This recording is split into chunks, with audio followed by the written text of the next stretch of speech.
안녕하세요. 조자룡이 간다 TV의 감독을 맡고 있는 조자룡 인사드리겠습니다. 오늘 아주 중요한 분 두 분을 좀 모셨는데요. 왼쪽 대표님부터 인사 부탁드리겠습니다. 네, 안녕하십니까. 주식회사 위의 최영진입니다. 안녕하세요. 저는 샐러드 로맨 트라타의 김성규 대표입니다. 자, 오늘 저희가 진행할 게 뭐냐면 자영업자 사장님들에게 도움이 되는 걸 좀 만들었거든요.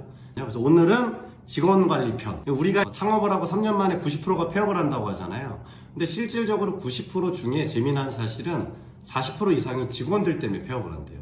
그러니까 너무 힘든 거야. 내가 장사를 하고 매장을 운영하는데 실질적으로 직원들 때문에 너무 힘든 거죠. 그러면 첫 번째 질문을 제가 좀 드리겠습니다. 처음에 이제 매장을 오픈하면 우리가 직원이 필요하지 않습니까? 특히 오늘의 주제는 예를 들면 일반 음식점이라고 봤을 때 그러면 우리가 어디서 직원을 찾아야 되느냐? 우리 최영진 대표님부터 한번 얘기해 주시겠습니까? 일단 저희 같은 경우에는 본점도 마찬가지고 가맹점들도 마찬가지고 지금은 당근마켓? 네네. 네, 요거를 많이 이용을 하는 것 같아요. 실제로 저희 지금 종로 직영점 같은 경우에도 알바만 올리면 거의 문의가 없어요. 근데 당근마켓에서 문의가 많이 와요. 당근에서요? 네, 거의 그렇게 구하고 있어요. 그럼 우리 최영진 대표님은 지금 말씀 윗찜이라는 브랜드는 수산물하고 이제 돼지찜, 갈비찜이지 않습니까? 네네. 근데 반대로 우리 김성규 대표님께서는 또 샐러드와 멕시칸 요리를 접목시켰는데 업종에 따라 사람을 구하는 게 정말 많이 다르죠. 우리 김성규 대표님만의 방법이나 아니면 이제 이야기 주실 부분이 어떨까요? 맨 처음에 시작하시는 분들이라고 얘기를 하면은 사실은 직원이 안 구해진다는 생각으로 저는 창업을 하거든요. 직원이 안 구해진다. 안 구해질 수 구해야 있다. 되는데 안 구해질 수도 있다. 그렇기 때문에 일단은 내가 창업하기 전에 혼자서 10평 정도 됐을 때는 혼자서 최소한 둘이서 할 수 있을까? 요걸 좀 먼저 체크를 하고요. 네. 그리고 일단은 매출을 얼마 팔 수 있을까 포션을 정하고 거기서 몇 명을 쓸 수 있을까를 정합니다. 그러면 이제 그 직원을 뽑지 않습니까? 직원 면접을 보는 방법이나 좋은 직원을 뽑는 노하우나 이런 직원은 절대 안 쓴다라든지 그런 실질적인 사례가 좀 있으면 알려주시면 좋겠습니다. 일단 처음부터 제가 일단 모집 요강에서 다 걸리긴 하는데 네. 요구사항이 많은 친구들. 요구사항이. 그렇죠. 네네. 주말에는 무조건 쉬어야 되고 죽었다 깨나도 난 주말은 안 됩니다. 근데 이런 친구들은 철저하게 안 구하는 게 아니라 그냥 인원의 여유가 있으면 그냥 파트타임으로 돌려버리고 대신에 당신은 그 시간을 무조건 지켜주셔야 됩니다. 요 얘기를 하는 게 있고요. 또 하나는 이제 음식점을 하다 보면 본인의 상식이 깨지는 게 많거든요. 왜냐하면 손님이라는 게 우리가 그냥 일반 친구들 둘만 만나도 생각이 다르잖아요. 근데 고객은 우리한테 돈을 지불하고 오시는 분이기 때문에 그 요구하는 것이 상식을 좀 뛰어넘을 때가 있어요. 그런 손님을 대처할 때 그런 손님하고의 이런 문제들이 생겼을 때는 어떻게 할 것이냐라고 했을 때 그거를 저는 그래도 저희 소신을 지켜서 아닌 건 아니라고 얘기합니다. 이런 친구는 필요 없습니다. 네. 그럼 실질적인 클레임이 걸리거나 했을 때 어떻게 하느냐에 대한 부분은 질문을 던진다 이런 얘기하시죠? 그렇죠. 그건 상당히 좋은 것 같습니다. 아까 얘기 주신 것 중에 저도 좀 같은 생각이 뭐냐면 하나하나를 다 따지는 직원들이 있습니다. 시급이 얼마냐, 주휴수당이 얼마냐, 연장수당이 얼마냐, 뭐가 연차는 어떻게 되냐. 그러면 이렇게 따지는 게 나쁜 거냐? 나쁘진 않죠. 하지만 중요한 건 뭐냐면요. 그런 친구들을 봤더니 상당히 이제 개인주의적인 게 많더라는 걸 느꼈습니다. 그렇게 고용을 해봤더니 나중에 꼭 그러고 가더라고요. 또 한 가지 제 생각에는 어떤 거에 있냐면 저는 경력이 높은 사람들을 좀 많습니다. 내가 아직 처음 창업을 하거나 아직 경력이 많지 않은 분들은 경력이 많은 직원을 쓰면 아무래도 이제 매장이 그 친구 위주로 돌아가거나 그 친구가 하자는 대로 갈 수가 있기 때문에 그런 부분들이 참 중요하다고 생각이 듭니다. 그러니까 좋은 직원이 누굴까, 일 잘하는 직원이 누굴까라고 했을 때 스킬이 좋은 친구라고 보통 생각을 하는데요. 가장 중요한 거는 그 가게의 철학과 사장님의 철학이 있잖아요. 그 사장님의 말을 잘 듣는 친구가 제일 좋은 친구고 제일 일 잘하는 친구다. 이거는 항상 얘기하고 있습니다. 그렇죠. 예를 든다면 사장이 싫어하는 걸 안 하는 친구죠. 지금 이제 면접을 보거나 아니면 좋은 직원을 이제 뽑는 부분에 대해서 이야기를 좀 드렸는데요. 한 가지 그러면 이제 면접을 잘 봤습니다. 면접을 봤으면 이제 언제 출근해라, 뭐 어떻게 하라 이렇게 하지 않습니까? 그런 부분에서 그러면 대부분 이제 이 정도면은 이제 예비 창업자나 초보 사장님들 고민이 있습니다. 급여를 얼마를 줘야 되느냐 고민되죠.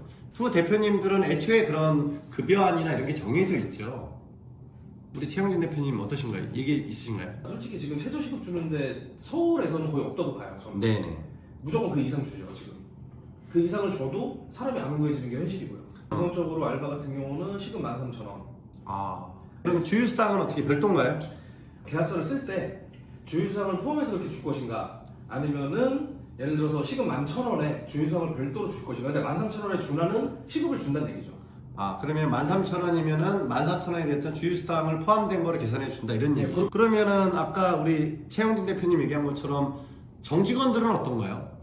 정직원들 실질적으로 지금 최저임금으로 그 급여 테이블을 짜봤을 때 진짜 식당이라는 특성상 일주일에 어쨌든 저희는 6일을 근무를 해야 되고, 저희 같은 경우는 이제 저녁 장사만 하니까 보통 오후 3시쯤에 출근해서 12시, 1시에 퇴근을 해요.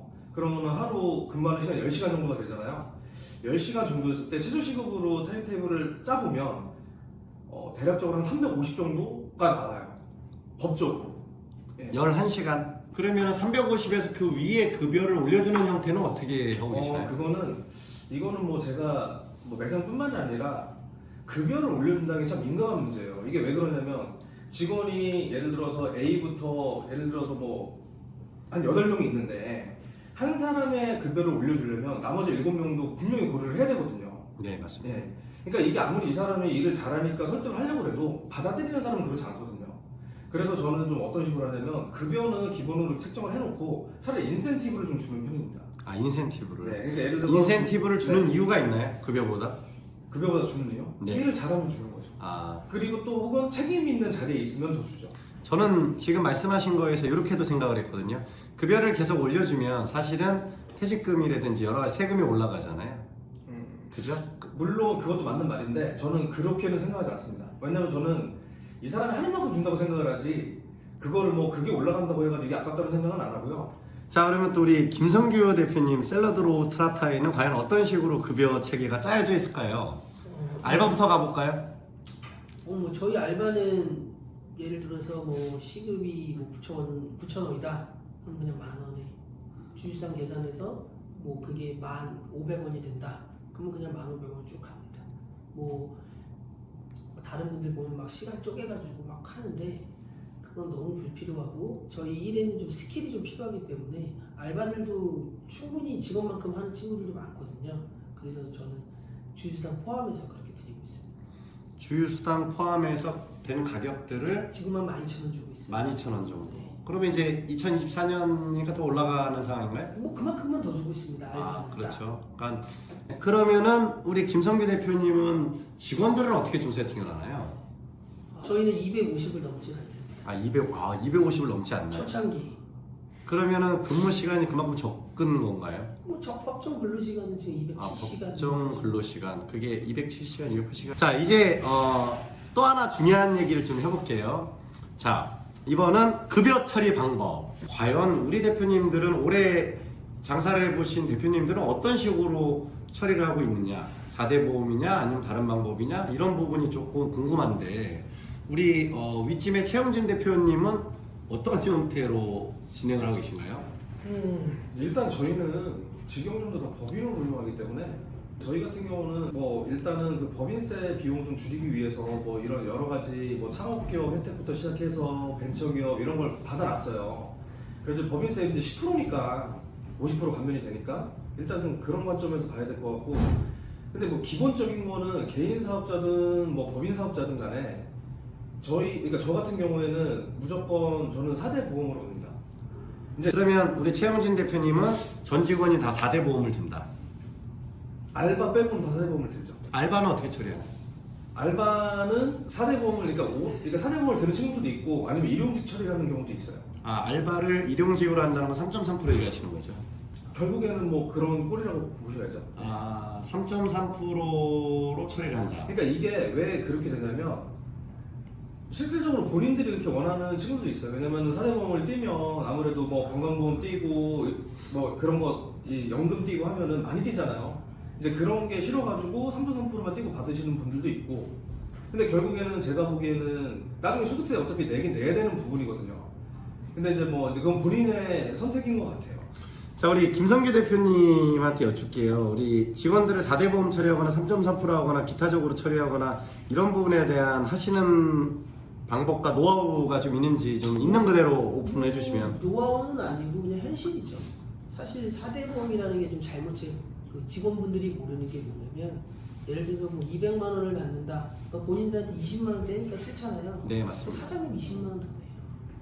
그럼 실제로 자영업자들이 얼마 버나요? 버는 건 뻔한데 직원들 4대 보험 주면 사실 자영업할 이유가 없거든요. 그러다 보니까 많은 자영업자들이 3.3% 그러니까 사업소득으로 주던가 사실은 아니죠. 이거는 나라에서는 주지 말라고 그렇게 주지 말라고 하는 거잖아요. 그렇죠. 프리랜서가 아니잖아요. 3.3이. 그리고 또 하나는 일용직 처리를 해야 되는데 일용직이라는 게 말 그대로 일용직이어야지 일용직이 아니잖아요. 그러니까 이것도 좀 한계가 있죠. 오늘 조자룡이 간다 TV에 이제 아카데미를 처음 진행해 봤는데요. 오늘 너무 유익한 시간이었고요. 마지막으로 오늘 좋은 얘기 많이 주셨는데 그래도 지금 힘들어 하시는 이제 자영업자분들이 많이 있잖아요. 이분들에게 도움이 될 수 있는 이야기를 해주시면 좋을 것 같은데 부탁을 좀 드리도록 하겠습니다. 우리 최영진 대표님 부탁 좀 드릴게요. 창업을 예를 들어서 창업을 준비하시는 분이라면 참 여러 가지를 생각하셔야 될 것 같아요 지금은. 근데 이제 그거보다 더 중요한 건 뭐냐면 만약에 내가 창업을 하기로 마음을 먹었다 그러면 많이 알아보는 건 기본인 거고 플러스 각오를 좀 많이 하셔야 될 것 같아요. 내가 남 밑에서 일하는 것과 내가 남을 데리고 일하는 거는 분명히 많은 차이점이 있습니다. 네, 나만 잘하면 된다라는 생각으로 했다가는 큰 코 다칩니다 진짜. 세상에는 내가 원하는 사람도 없고 나 같은 사람도 없고 네, 절대로 그런 사람 없습니다. 그래서 저는 뭐 이제 오늘 직원이라던가 비용에 대해서 여러 가지 얘기를 했지만 저는 그렇게 생각을 해요. 직원을 뽑을 때 일을 잘하는 사람보다는 이 일을 내 곁에서 오랫동안 해줄 수 있는 사람을 더 원해요. 일이라는 거는 하다 보면 그러니까 늘 수 있는 부분인 거고 근데 아무리 일을 잘해도 예를 들어서 여기서 진짜 일을 잘해가지고 모든 걸 맡고 있다 갑자기 회사를 그만둬 버리면 그것만큼 또 힘든 게 없거든요. 그러니까 뭐 일단 이런 인원적인 문제, 아까 얘기했던 뭐 세금적인 문제, 비용적인 문제, 뭐 그런 거 모든 거를 잘 고려를 하셔가지고 내가 만약에 창업을 해서 시작을 한다 하면은 많은 각오를 하고 하시는 게 맞을 것 같습니다. 우리 최영진 대표님 말씀 잘 들었고요. 김성규 대표님 정말 주옥 같은 이야기 한번 좀 주시면. 사실 자영업을 하면서 성공하는 기준은 여러 가지가 있겠지만 성공하는 방법은 되게 간단하거든요. 자꾸 자기는 평생 고객이었어. 이젠 사장이 돼야 되거든요. 고객을 모셔야 돼요. 쌍팔년도 생각이지만 그 얘기가 뭐냐면 나를 생각하지 말고 고객만 생각하면은 장사는 자연스럽게 잘 되거든요. 근데 자기는 더 받아야 돼. 젓가락 주는 거 하나 싫어. 비닐 하나 주는 거 싫어. 화장실 없어도 돼. 더러워도 돼. 남녀 분리되지 않아도 돼. 이런 생각부터 완전히 버리면 무조건 고객은 저는 온다고 생각합니다. 그런 차이점을 좀 생각을 가져야 되고 매장을 운영하면서 제일 기본은 내가 손님의 입장에서 생각해보는 게 제일 기본인 것 같아요. 모든 답은 거기에 들어있는 것 같아요. 자, 오늘 바쁘신 중에도 와주신 주식회사 위의 윗짐 최영진 대표님과 샐러드 로엔트라타의 김성규 대표님 와주셔서 진심으로 감사드리고요. 마지막으로 화이팅 한번 하시죠. 자, 조자룡이 간다. 화이팅! 수고하셨습니다.